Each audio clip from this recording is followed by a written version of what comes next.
Yeah, Misty, and Aaron was talking about teams of lawyers stepping in. You can expect that always. But what do you make of the Supreme Court's ruling in this case? And then this kind of threading the needle thing on, well, it's not for me to decide, it's for someone else to decide. I'm not going to, how do you read it? Yeah, Jose, I'm not surprised at all by the Supreme Court's decision, and that's having sat and listened to all of the arguments that took place and hearing the Supreme Court justices, many of them say, we're not even sure if the First Amendment is at issue here because it's not the content of the speech that's being regulated. It's the platform that is a national security concern. Now, the decision reflected that any issue relating to free speech was outweighed by the national security risk, and there's a lot of deference when it comes to national security that really lies with Congress, not the judicial branch of the government. So not surprised by the decision. But now when we're talking about the enforcement and implementation, that's a whole different story. The Biden administration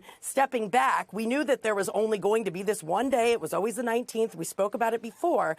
Says that, if there's no meaningful impact to these companies, no penalties that will be enforced, there's no incentive to stop TikTok. And then from Trump's friend of the court brief, we know that he's going to try and keep this, to keep TikTok going and strike up some form of a deal, whether that's an executive order, a divestment decision, or something of the like is unclear.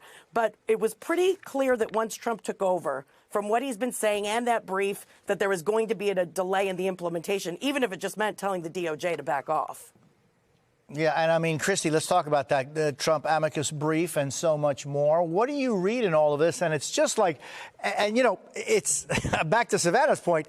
Everybody knew that this was the date that has been put in the legislation, that nothing is done by, just coincidence. And yet, oh my gosh, maybe we need more time. But how do you read it?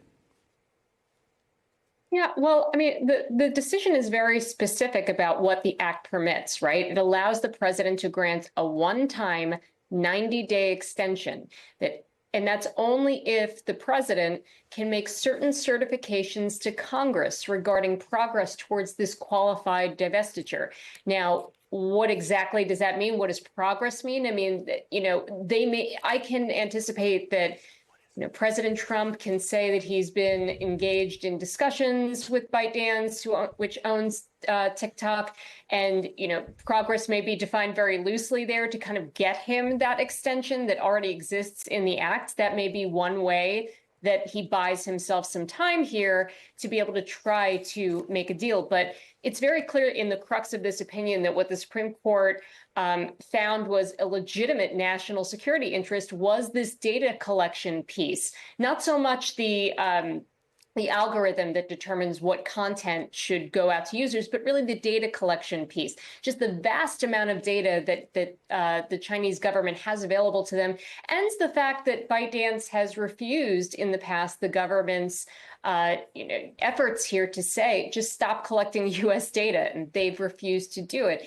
and that can be used by the Chinese government for intelligence purposes. I mean, the opinion goes to great lengths to say that there is a record here from China that justifies this national security interest.